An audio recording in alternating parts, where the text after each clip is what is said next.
Pwede sa loob. Sa loob lang kaya. Oh, mainit eh. Mga kabayan, narito po ang isang pasyente, ang isang kabayan natin na mayroong karamdaman na inabot na dito sa istiraha magmula ng crackdown ng gobyerno ng ating Saudi. Ito po siya. Nakatungkod na po. Spinal yan. Karoon po siya ng bali sa kanyang spinal sa sobrang stress Hindi pinapansin ng polo eh. na kanyang iniisip at kanyang nararamdaman. Spinal yan. Dapat ito yung na mapauwi. Pasok kayo mga. Sir, pasok kayo. Kamagsagawa ng interview mo kayo sir. Tama na. Sige. Ulayin natin yung sa likod na ano. Okay, bisa niyo na. Okay. Sama na doon. Kuya, bali lang ba na po kayo dito? Bali, yung pinalayas po ako ng amo ko noong July 23 hanggang Hanggang ngayon. So, yung tumatawag kayo sa polo. yung nga po, tumatawag po ako sa polo kasi nagreklamo ko noong June 8 pasakay niya kay Mr. Romeo Pablo tungkol sa sahod ko saka ito nga po dinaramdam ko. Ang problema ko po kasi yung spinal column ko nag-dislocate na dahil sa trabaho ko. Ito na rin ang dahilan kung bakit ako pinalayas ng amo ko. Tapos po, yung medication ko, hindi po naman ako tinulungan ng embassy. Bali po yung tinutuluyan ko po doon sa may, sa may lulu, na yung nurses na nagtatrabaho sa King College. Siya po ang gumawa ng paraan para ako ma-MRI. So, ano po, bali po yung mga gamot po ninyo, hindi po galing sa embassy natin. Hindi galing sa bali, galing sa mga tao sa labas, NGO, mga ganyan po. Yan po tumulong sa Bali, pangalan niyo po, Jonathan de la Cruz po. Jonathan Isabella Cruz. Bali, taga saan po kayo? Sa Pilipinas, Tagalog po. Tagalog Quezon. Infanta Quezon. Kuya, may binigay ba sa inyo na benepisyo yung yung kumpanyang pinasukan ninyo? Yung nakaraan? Anong company po kayo? Madhamin. Po? Madhamin. Yung nidulog niyo po ba kuya sa sa polo, yung naging kalagayan ninyo? Ano ba yung naging aksyon ng polo para sa kalagayan ninyo? Wala talaga po. Kasi ilang beses yung tinatawagan si Mr. Romeo Pablo tungkol sa kalagayan ko, hindi naman lang ako inaangatan. Walang tugon. Walang may sumasagot. Wala ko sa akin sumasagot. Sinabi ko na po kay Mr. Sammy yung sitwasyon ko tungkol po dito sa karamdaman ko. No comment lang sila dahil kasi hindi naman daw silang doktor. Magandang sagot. Wala po ba silang binibigay na medical assistance dito sa katulad ng kalagayan? Pag mapasyal sila dito? Hindi yung kanyang doktor lang na nag-asikasok sa kanya, yun ang inaasahan niyang pupunta rito. So, ibig sabihin po, wala talaga aksyon ng ang polo natin? Wala talaga. Wala talaga. Bali sa ngayon, may Lahat mga kami gamot dito po lang kayo. kami. Oo, gusto nga po yung Nagsama-sama gamot na na. binigay po sa akin nung nurse na Pilipina galing sa King College Hospital po. Anong Wala na gamot po ninyo na tinitake na yun? Yung pong yung calcitrate po na para sa buto. Concentrate sa buto po yun. May Globitcal tayo para sa buto yun. Tsaka po sa lamig niya, yung kirot niya. Sa darating na biyernes po kuya, magkakaroon po tayo ng na malawakang medical dental mission. Yung mga asama po tayong doktor, pwede nyo rin may tulog yung karamdaman ninyo. Tama yan sa Biyernes. Yung pagka ng doktor, malaman ko kung pwede kitang gawin. Therapist ako. Ayun. Ate, magandang salamat po kasi Si binaya po sa akin. Therapist po yun. pinaya po sa akin talagang kailangan ng therapy. Therapy. Kasi yung nga po na Pero siyang kinukuha ko, baka na kung ipuwi kita, yung medicine mo, Oo. Mahirap. mahirap.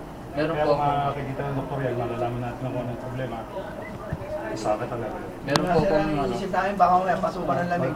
Bumubo po yung kanyang pinakaano. Hindi ko muna masilat kasi. Oo, magkaroon ng laman. Kasi ang ano nakaangat yan, na po siya, nakaangat na eh. Kung itong butong nakaganyan siya, O yun, nakaangat ang pwedeng ibalik yan eh. ibalik po doon. Pwede ibalik yan, maski may laman yan.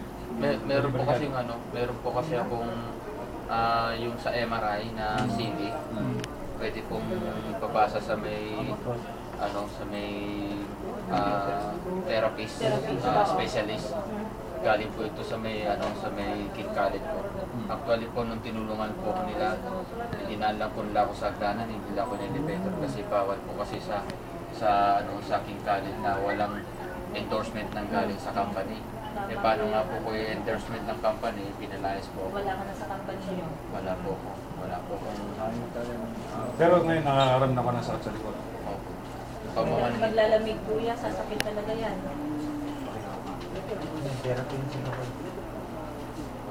Si Shi, therapist yun. Ilang taon na ho kayo nagtatrabaho rito sa Kingdom? Bale, nung ano po, nung 2012 po ako, 2012 dumating dito, na-disgrasya po ako ng February. February. So, February, pagdating po ng March, ang ginamit ko po na pampa-hospital ko, yung sahod ko. So, Ayun. sir, Hindi kayo ginastusan ng company nyo. sir, Hindi mabago din para mo. Parang kuryente. sir, meron po kayong ugnayan sa pamilya niyo sa Pilipinas? Yun nga po ang nagpapalakas na sa akin, Oo. yung family ko. Hihingi na namin yung yung pagkakataon na magkaroon kayo ng panawagan ngayon sa ating pamahalaan sa Pilipinas kasi nandun po yung buntot ng ng pagkilos para po sa kalagayan ninyo katulad nyo. At the same time para marinig na rin po ng pamilya ninyo at sila rin po mag-asikaso dito sa Pilipinas, mga grupo rin natin sa Pilipinas. Kasi kanina, kinunan din namin ito ng salaysay niya kasi mayroon kami kasama na uuwi din para Ayun. Kasi ito yan natin sa Papi, may ballpen ako dito. Sige. tingnan natin ang On play lang to. Kahit na ano lang, saglit lang. Philippines Embassy tsaka sa Polo dito sa Pilipinas at i-directan nyo na rin po ang panawagan sa ating mahal na Pangulo kay Ninoy Aquino. Okay, play. Humingi po ako ng tulong sa inyo sa Pilipinas, lalo po sa Presidente po natin. Sana matulungan niyo po ako sa kondisyon ko dahil habang nagtatagamit po sumasama po yung pagkaramdam ko dito. Namamanhid po yung balakang ko hanggang dito sa paa ko, pati mga kamay ko. Sabi nga po ng doktor sa akin, talagang meron pa mamanhid gawa kasi ng kondisyon sa akin, spinal cord. Ayan po. Galing po sa kanya. Maraming salamat. Sabi po sa akin ng doktor na tumingin sa akin, yung specialist po, sabi po sa akin, kailangan daw talaga ng mahabang pahinga. Hindi raw po talaga ako pwede magtrabaho, magbuhat. Kasi nga, sa kondisyon ko po, ito po ang nagpapahirap sa akin. Matagal na po ito, simula po nung April pa, talagang Ganito ang tanong. Ano talagang assistant na maibibigay ng Polo OWA para sa iyo? Kasi mula ka pa ng July. Paano kanilang papawis at paano proseso? yun nga po. Yung tiyak para yung kagyat. Anong proteksyon na ibibigay sa iyo? Puro pangako lang? Kasi sa amin sir, ganito po, no? Wala pong Sabihin ko rin po, no? Ang Polo po, umaasa lang po sa pagtatawag ng mga employee ko namin lahat. Okay. Ganun lang po ang nangyayari sa amin. Pero totally, wala po sila talagang action na ganun po. Hanggang sa ganun lang ang ginagawa nila. Puro tawag. Kwento. Hanggang sa ma-expire na yung mga ikama namin, puro tawag lang. Yun ang punto sa Paasa lang. Paasa lang Pero po si kami, Mr. maasa. Pablo talaga ang may ano sa inyo. Oo, siya po ang pinaka number 1 po tatawag ko sa mga employee Oo. namin lahat. Kasi siya ang pinaka pangalawang assistant ng mataas sa Polo. Oo. Kaya siya sabi niya, puro tawag lang tayo muna. Kung anong aksyon ang ibigay ng exit visa ng mga amo namin, gano'n, yun lang. Pero kung ayaw talaga, yun na lang. Bali, kalinga na lang po kami. Dapat kasi si Manong, Para po kami rito, ano lang kami, safety lang kami sa Dapat ganitong yung may mga sitwasyon. sakit dito, yun ang unahin eh. Dapat po, Immediate. talagang Sinabi nga po, kasi nung time yun na dalawang pa ko yan, namaga po yan, hindi po nila ako Wala talagang kamuntik na po akong ma-paralyze. para po nag-aantay lang na mapauwi lang ang mga ganito lang. Sinuportahan na po nila ako ng gamot na dialysis nila.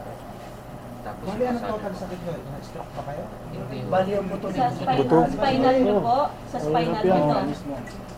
Yung nga po, may x-ray nga po ako dyan. Malaki kasi po yung ginawa niya sandalan yung malaking welding machine. Bali, Oo. Hmm. Eh, ganun pa ang forma. Ito yung welding. Tinukod niya yung katawan niya. Pero hindi siya ginastusan ng Hindi. company ah. Yun na po, salaysay niya sa... Wala pong tulong. Talagang parang ginagawa na siya. ng embassy? Wala pong medication na support. Wala po. Wala po. Puro sa pera nila? Wala po. Yung tulong po sa akin, galing po sa Galing sa mga NGO. organisasyon. Compensation. So kuya, pwede nyo i-emphasize sa larawan na lang sa panawagan nyo rin na wala talagang tumutulong sa Yan. inyo. Alam mo, Wala, pwede wala pang po. i-ano yung company nito eh. Pwede yun. Sige, ilahad nyo na po ang Ilahad nyo na po Maski yun. po ang embassy po sa Isulat akin. niyo yung pangalan ng company niya. Hindi po ako natulungan tungkol sa medication sa akin. Tanging NGO, mga yun lang po ang tumutulong sa akin. Hanggang sa nadala po ako dito dahil nga po sa crackdown. iningatan ko rin ang family nila dahil kasi maghahalughog, wala po akong dokumento maliban sa Xerox lang na ikama. Yun lang po ang tanging hawak ko at saka yung galing po sa doktor na binigay sa akin na yung sa MRI. Eh, yung MRI kung tutuusin daw nga po, maabot ng 1.6 pero sabi po sa akin ng doktor ng embassy, gagastos daw po. Sabi ko, saan po kukuha ng pera? Kaya tinuluyan na lang, hindi nila ako nasikaso.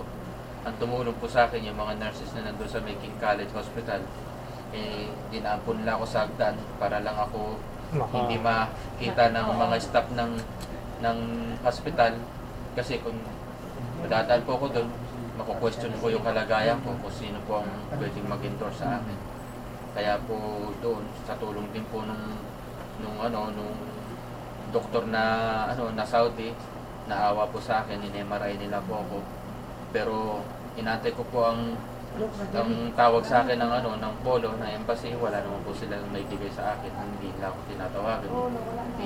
Ni-suporta man lang na sabihin na magpapalakas sa akin na loob, wala man lang po sila may bigay sa akin. Hanggang sa dinala po ako dito, ganun lang po nangyari. Dinala lang po ako dito ng mga tinutuluyan ko ron, naaawa man sila sa akin, pero nga madadamay sila. Kaya ito lang naging paraan nila sa akin para ako mailigtas nila, tapos pati sila mailigtas din nila yung kalagayan nila. Dahil nga sa Taiwan po, ito nga magkasama-sama kami dito. Yung agency ko po sa Pilipinas, yung Samarec, hindi po nila ako tinulungan. Yan po ang naging problema din dito.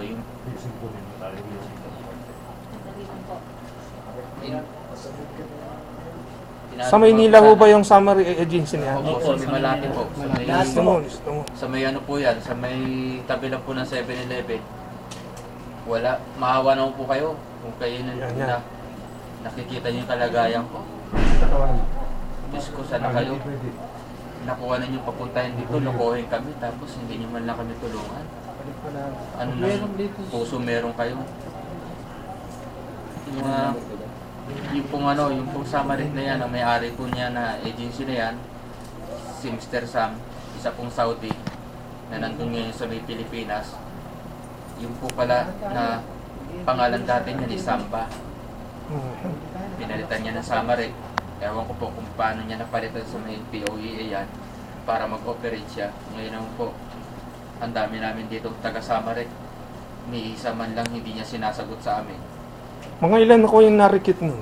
Mga ilang katao? Marami po kami rito. 20 na kami dito sa Estrahan na to, 20 kami dito sa Marek. Samarec.